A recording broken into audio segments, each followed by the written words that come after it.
Bien le bonjour petits et grands lecteurs, j'espère que vous allez bien. On se retrouve aujourd'hui pour un nouvel update lecture. Alors vous allez bouffer du update lecture et je vais vous expliquer pourquoi. Actuellement on est quoi? J'ai pas mes lunettes, le 4 juillet. Le 4 juillet, j'ai filmé 2 updates lecture hier et aujourd'hui. Et je dois vous dire que j'ai des updates lecture prévus. J'ai lu assez de livres pour faire des updates lecture chaque semaine jusqu'à au moins... mi-août, voilà. Donc vous allez avoir de l'update lecture cet été. Je voulais simplement vous rappeler que les précommandes pour La forêt aux fleurs d'or sont ouvertes. Donc le livre sort officiellement le 18 août. Bien sûr, les gens qui ont participé à la campagne Ulule le recevront dès que je le reçois personnellement, donc un tout petit peu plus tôt. Et j'enverrai les précommandes dès que je les reçois. Mais il faut savoir que si vous commandez La forêt aux fleurs d'or avec un autre livre, je ferai qu'un envoi groupé à partir de août. Si vous voulez recevoir par exemple une couronne d'Ossée d'épines et La forêt aux fleurs d'or, mais avec une couronne d'Ossée d'épines par exemple dès que c'est possible, je vous conseille de faire 2 commandes séparées. C'est pour des questions d'organisation, des questions écologiques et de budget. Et on va commencer tout de suite. Je vais vous présenter un bon livre de jeunesse young adulte, je vais vous présenter un essai et je vais vous présenter un récit de fantasy adulte et je suis tellement triste de ne pas du tout avoir accroché. Je pense qu'on va peut-être commencer par lui parce qu'il me tombe sous les mains et on commence.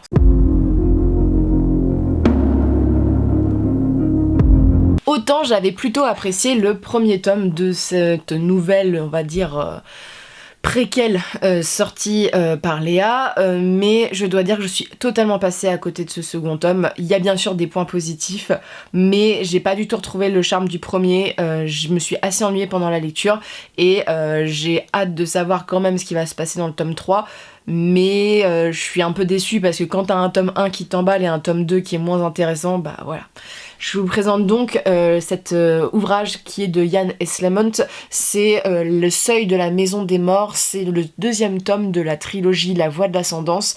La voix de l'ascendance, c'est le préquel de la série saga en 10 tomes, donc le livre des martyrs d'Erikson. Les deux ont le même univers dans le sens parce que Erikson c'était du jeu de rôle, c'est un peu compliqué, mais bref, c'est vu comme une préquelle pour vous expliquer un petit peu l'avant, comment était construit l'Empire malazéen et tout, qui est un empire très important dans le texte. Et je dois dire que le premier tome était assez sympa parce qu'on nous présente donc le personnage par exemple de Danseur, qui est un personnage important, et les enjeux politiques qui se sont dressés un petit peu, les dieux, parce que c'est un univers où il y a beaucoup de dieux. On est toujours sur Li Heng, Danseur et Sewu, c'est des personnages assez importants qu'on voit dans le tome 1 qui ce sont des petits filous dans le sens que ils se retrouvent toujours un peu là où on les attend pas, il leur est arrivé plein de galères et après des déconvenus en fait ils vont se retrouver à vivre sur une île qui est gérée on va dire par des pirates et là-bas ils vont organiser une petite guerre civile pour prendre possession de l'île qui s'appelle Malaz. Et donc pour ceux qui connaissent un peu l'univers d'Erikson, c'est l'île qui est le début de la création de l'Empire malazéen.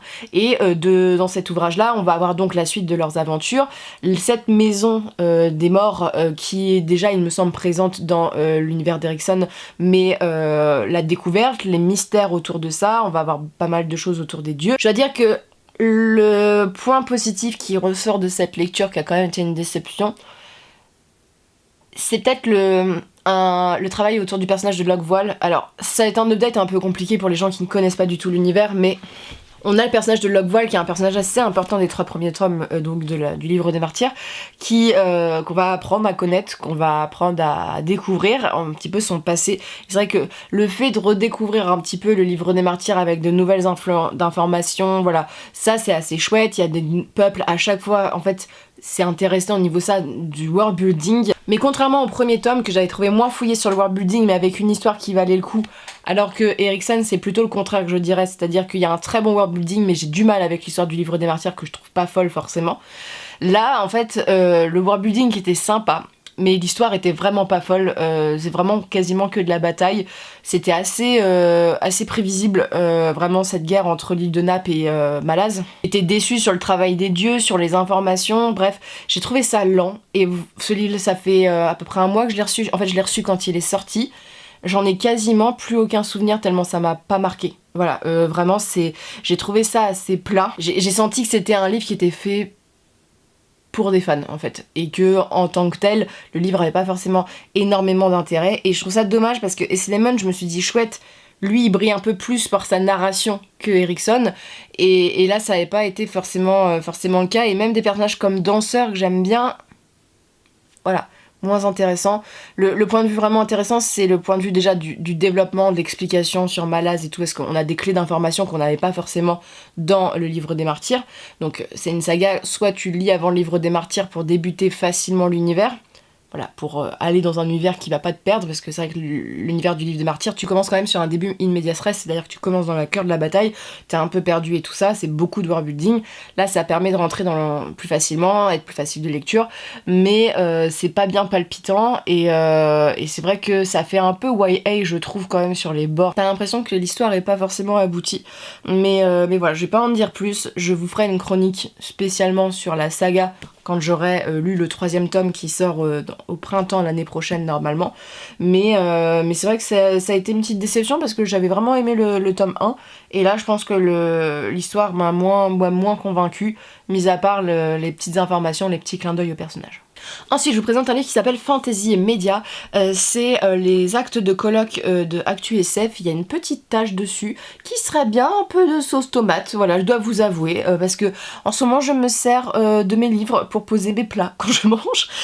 C'est donc les actes de colloque de 2022, donc sous la direction d'Anne Besson, de Florent Favard et de Natacha Vasder.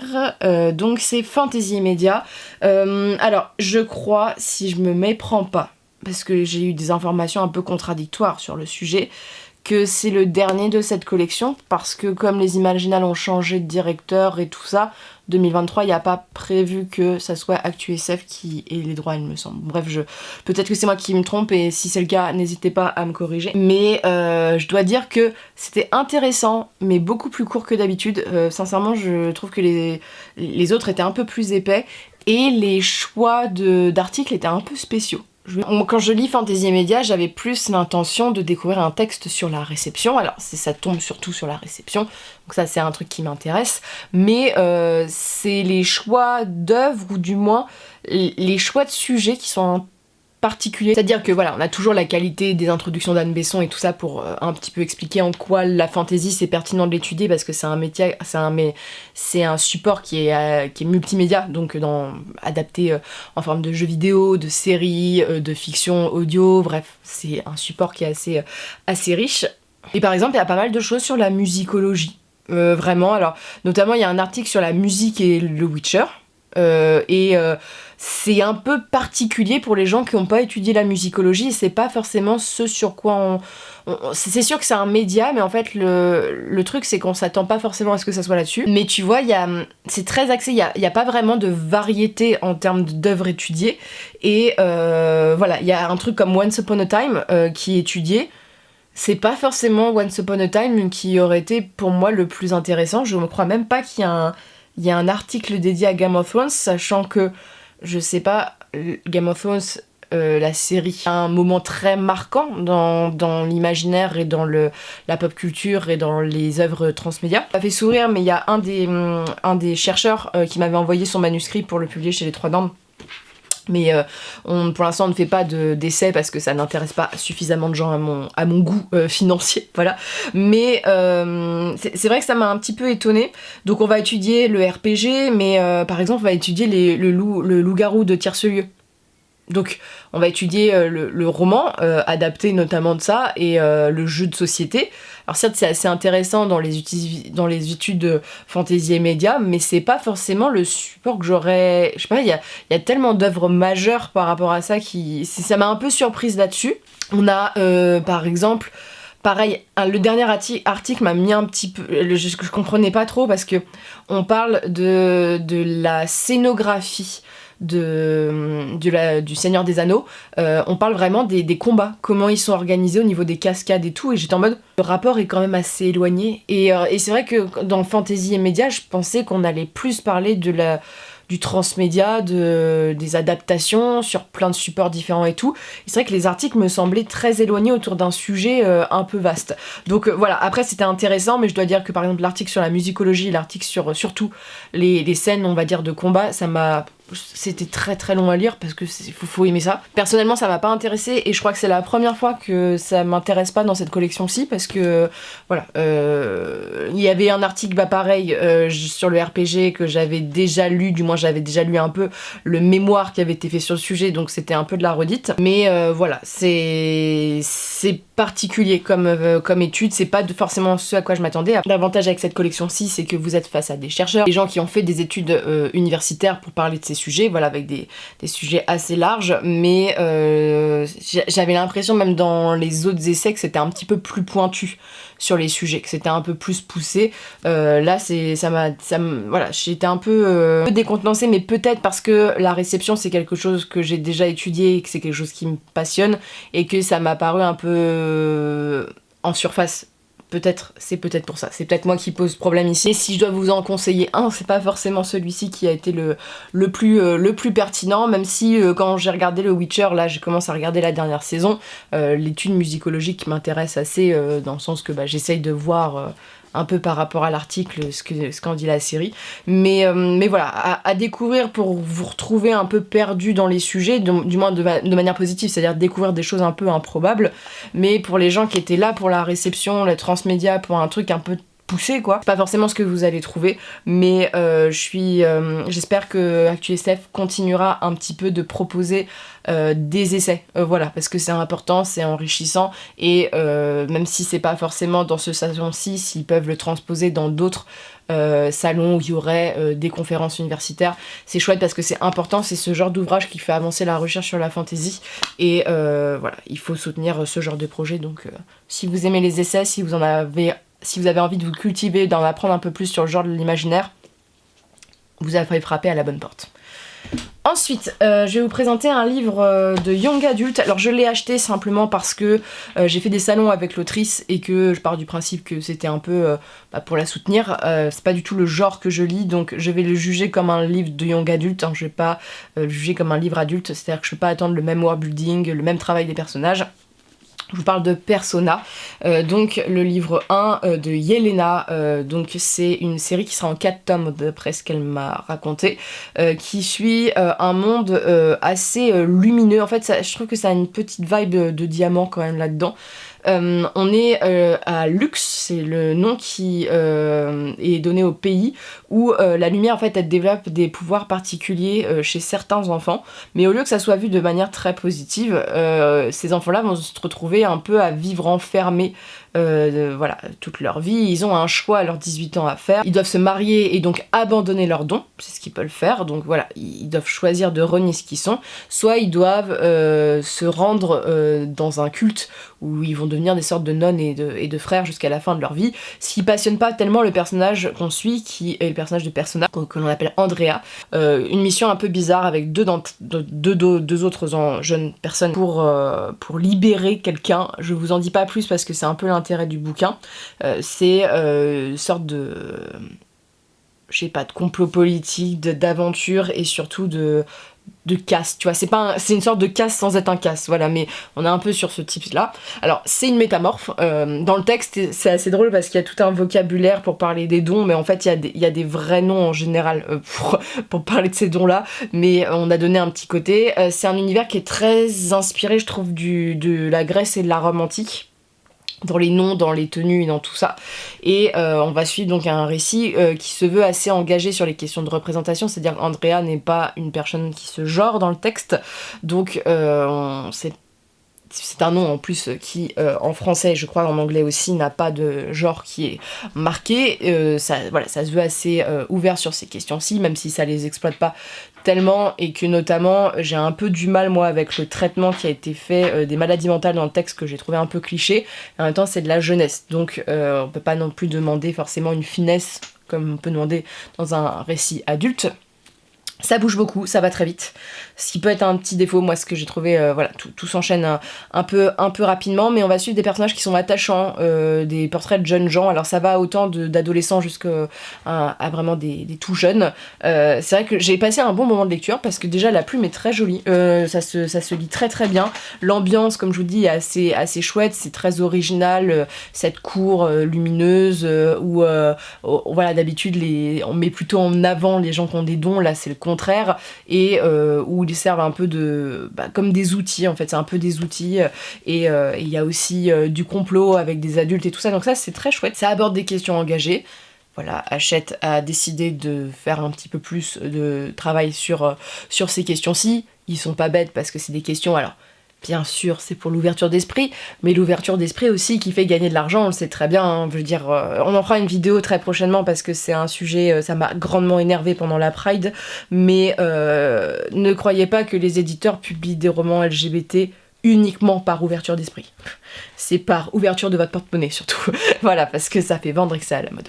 Voilà, donc il faut dire ce qui est.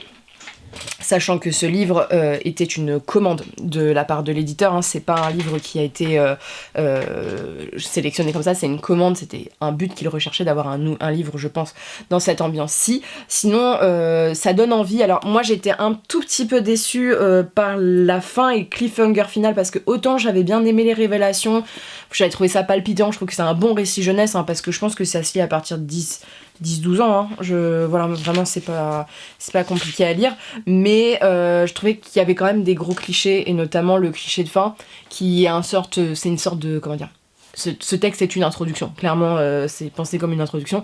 C'est vrai que j'ai trouvé ça un peu et puis je trouve que les personnages surréagissent beaucoup dans le texte. Vraiment, parce que, en fait, c'est peut-être qu'ils surréagissent pas, mais ça va tellement vite qu'on a du mal à s'attacher, à comprendre les relations entre les personnages. Donc quand il se passe quelque chose, les gens sont dévastés, t'es en mode... Ouais, mais meuf, le personnage là, on l'a suivi pendant 3 pages en fait, donc je peux pas avoir un attachement émotionnel pour ça.